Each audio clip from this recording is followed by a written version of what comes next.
तैराकी coach Wilson के यहाँ जब कोई नया स्टूडेंट आता तो वो उसे गहरे पानी में छलांग लगाने को कहते। ज्यादातर तो उनमें ऐसे होते जो तैरना ही नहीं जानते थे।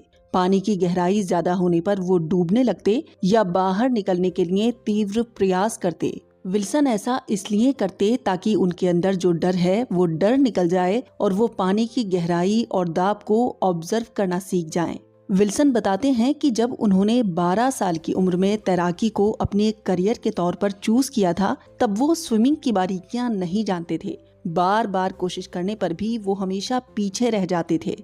वो बताते हैं कि तब मैंने बाकी स्विमर्स को ऑब्जर्व करना शुरू किया कि वो लोग जब पानी के अंदर होते हैं तो किस तरह की टेक्निक्स का इस्तेमाल करते हैं, उनके हाथ और पैरों का मूवमेंट कैसा होता है, स्विमिंग करते हुए किस तरह अपनी बॉडी को वाटर लेवल के पैरेलल रखना होता है। मैंने ये भी देखा कि स्विमिंग करते हुए किक का एंगल 15 to 30 डिग्री रखने पर पानी को आसानी से काटा जा सकता है। मैंने ये भी महसूस किया कि मसल्स स्ट्रॉन्ग रखने से आपकी स्पीड भी इम्प्रूव होती है। विल्सन बताते हैं कि कुछ दिन ऑब्जर्व करने के बाद मैंने खुद में कुछ छोटे छोटे चेंजेस महसूस किए। अब मैं उन टेक्निक्स का इस्तेमाल आसानी से कर पा रहा था जो पहले मुझे नहीं आती थी, और जैसे ही मैंने अपना पूरा ध्यान अपने रूटीन पर लगाया मुझे सुधार की गुंजाइश नजर आने लगी। चीजों को बारीकी से ऑब्जर्व करने से हम सीखते हैं और हमारे स्किल्स में सुधार होता है। स्वामी विवेकानंद कहते हैं,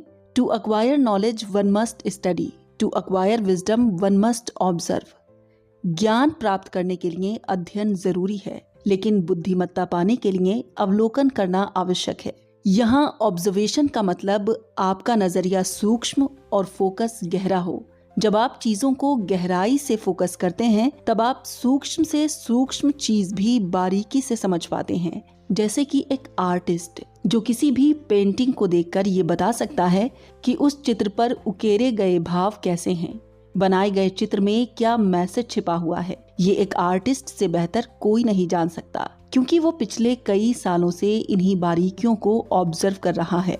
ऑब्जर्वेशन की कला प्रोफेशनल डिग्री से ही विकसित नहीं होती, बल्कि ये एक ऐसी आर्ट है जो हर दिन सीखी जाती है और ये हर दिन काम आती है। लुइस अगेसिस अपने स्टूडेंट के साथ कुछ ऐसा ही करते।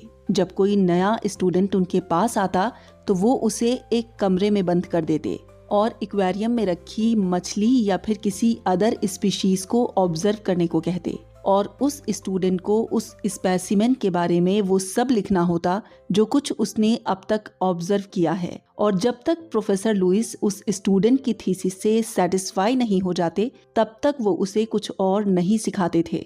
दरअसल इसके पीछे प्रोफेसर लुइस का मकसद उस स्टूडेंट के फोकस को और गहरा करना होता था। उसे ये सिखाना होता था कि निरीक्षण कैसे करते हैं, और जब वो इस कला में प्रवीणता हासिल कर लेता तब प्रोफेसर उसे कहते कि अब तुम सीखने के लिए तैयार हो। ऑब्जर्वेशन का मतलब किसी की अच्छाई या बुराई पर फोकस करना नहीं है, बल्कि ऑब्जर्वेशन एक प्रकार का निरीक्षण है।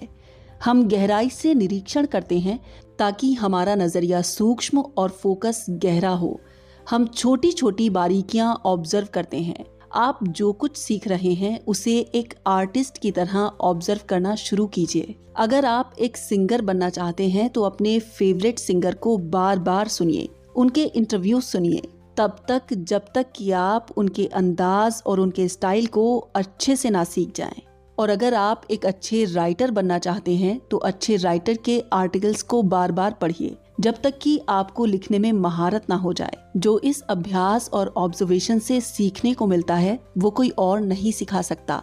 अब सवाल ये उठता है कि ऑब्जर्वेशन हमारे लिए क्यों जरूरी है।